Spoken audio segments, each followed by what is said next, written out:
Ninaitwa Msafiri Gideon Mbwambo, nironga ndima Same hospitali upande wa maabara nienda kujenga maabara kula Ruvu Darajani.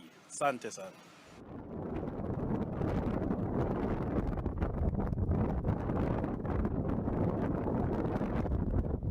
The Para Mountains in Tanzania.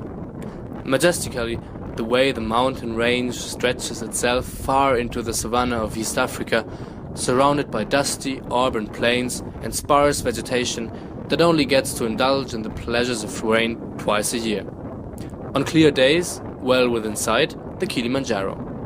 Same, the closest town, is an hour away, and several kilometers further south runs the river Ruvu, which, aside from providing at least some water, also lends its name to the region. From here, it is not a long way to the tourist centers of North Tanzania. At the foot of the Para Mountains, however, there are no special attractions, and barely any of the natives have a car. Instead, here you find several small villages of the Para, the indigenous people living in this part of Tanzania, whose day-to-day income still depends on cultivating land and breeding livestock. There are also some Maasai families in the area who traditionally herd their cattle. Once a day, the bus from Same passes through all the many small villages and takes its passengers deep into Maasai territory. Other than that, daily life is mainly determined by the rising of the sun. We're heading towards Mungano, a typical Para village, approximately 800 inhabitants with primary school, a church, a mosque, a small city center with a market, a telephone shop and a bar. Most of the people here are making their living from agriculture, mainly in terms of subsistence farming. The main problems are similar to most other places in Ruvu: the drought and the overall lack of water, and the persistent danger of illness, malaria, HIV, or something related to unhygienic conditions or pregnancy. For the bad water supply, there is at least a step-by-step progress through occasional drilling for groundwater or other irrigation measures. But the medical infrastructure is in a bad state. There is nothing more than some sparsely equipped dispensaries for the inhabitants of all Ruvu region, not a single medical facility or laboratory for around 20,000 people on a territory about 250 square kilometers. The closest hospital able to provide sufficient medical treatment is located in Same, which is too far away from many of the people in Ruvu. Of course, the Tanzanian healthcare situation is not comparable to the European one. Here, people very often don't go seeing the doctor because of some minor issues such as a cold or a light grip. But the diseases which appear especially due to climate and hygiene condition are all the more severe. For the moment, illness facing people in Ruvu just await a rather uncertain future. In Mungano, there's the Moipo Secondary School as well, thus making the village a focal point in the region. 360 young people from villages situated up to 10 kilometers away are getting prepared for their A-levels here. By the way, a mixture of Christian and Muslim students who get along very well, like in all of Tanzania. Special highlight, the monthly soccer match, the village youth versus the Moipo secondary team. The guys are showing an admirable passion, and the audience will never let them down. Champions League dreams included. But the dialogue with the teachers shows very quickly how much people are affected by the bad medical treatment situation. There is too much uncertainty about the health status of particular students or avoidable tragedies within the families. Damaska Kawishe teaches history and geography and gives us some insight in the situation. The medical situation at our area, it is not so perfect now. It is in terrible situation. We left somebody, any people from Darajani village, Mungano village. If somebody feels sick, they have to find a car or a motorcycle, traveling through the forest, the bush, the forest to attend medicals. Another one, in the whole roof, we don't have laboratory cells. We don't have. So sometimes when we have some medical shops, I think you saw some at the village there. We have some. I think here we have two, and in French I think we have two, or I don't know. I am not sure how many there, but there is. So people sometimes do not have somewhere to take measurement, to take it, to make an experiment, to check. If someone feels headache, Give me paracetamol. Take, swallow, without really knowing what is, just swallow. When feeling sick, people in Ruvu always have to arrange costly transportation in order to get to Same, or simply a persistent incertitude, accompanied by uncoordinated random self-treatment.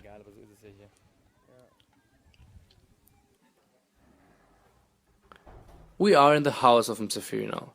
He is often in Same to work in the district hospital laboratory, but as often as possible he stays here in Ruvu, together with his wife and her sister Nema. He knows the people in the region.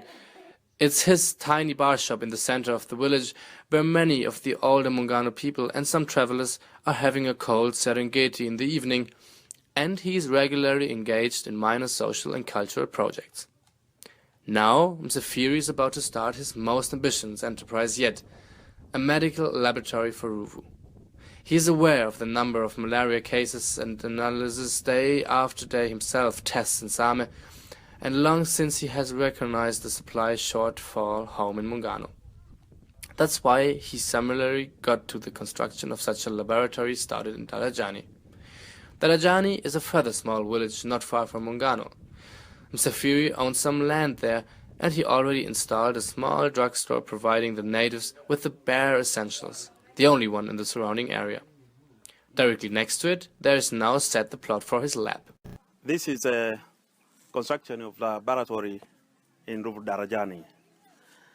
I have 3 rooms and 1 veranda for waiting result. I have 1 room for collecting specimen, and the second one is for processing, and the third one is for working room. This is my construction of this laboratory in Darajani. Okay, and then for this corridor here, I can put some bench, and then patient will wait the result during processing.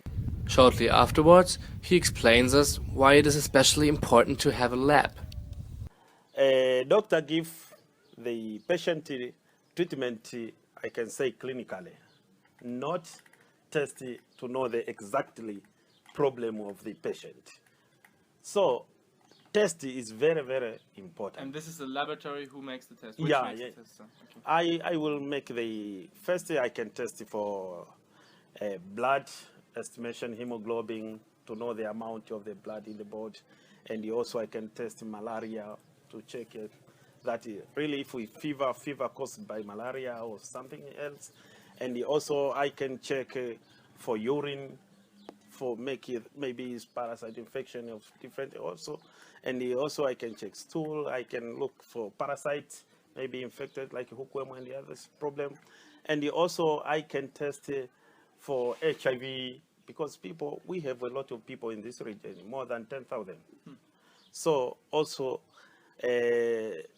sexual transmission or sexual diseases are around, are very high. So also important to check for this HIV and also for other urinary tract infection Only a lab provides the possibility to make the tests which are critical for actually all of the occurring diseases. Msafiri cannot provide the necessary funds by himself, only thanks to 1-4-Life, some craftsmen already trenched the foundation of the building. He doesn't expect any help from public funds and did not suffer from any illusions about that. That's the reason why the support of the foundation 1-4-Life is so important for the laboratory and the region. The idea of establishing basically elaborated medical supply in Ruvu is not new. About 15 years ago, a Protestant parish from Germany began to plan a hospital ward in Mungano and even almost finished the construction. Today, the building lays in a desolate state above the village. A lot of money was lost on its way from Germany to Mungano, and finally the project was stopped. Since then, local administration and the diocese in Same could not agree on the use of the building, and plans for increased medical supply in Ruvu were put on ice again. An example for the huge demand for improvement in this region, but in this case also for the sometimes failing international development aid bureaucracy.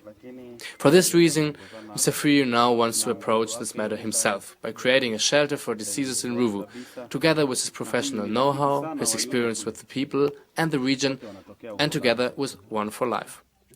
With this attitude and with concrete plans about everything, we are meeting him in spring 2015 in Mungano, hoping that he will succeed with his vision.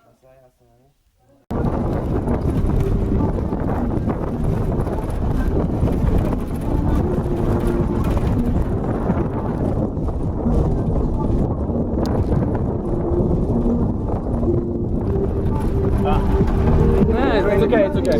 Yeah, thank you. Ich habe einen Verband für wieder.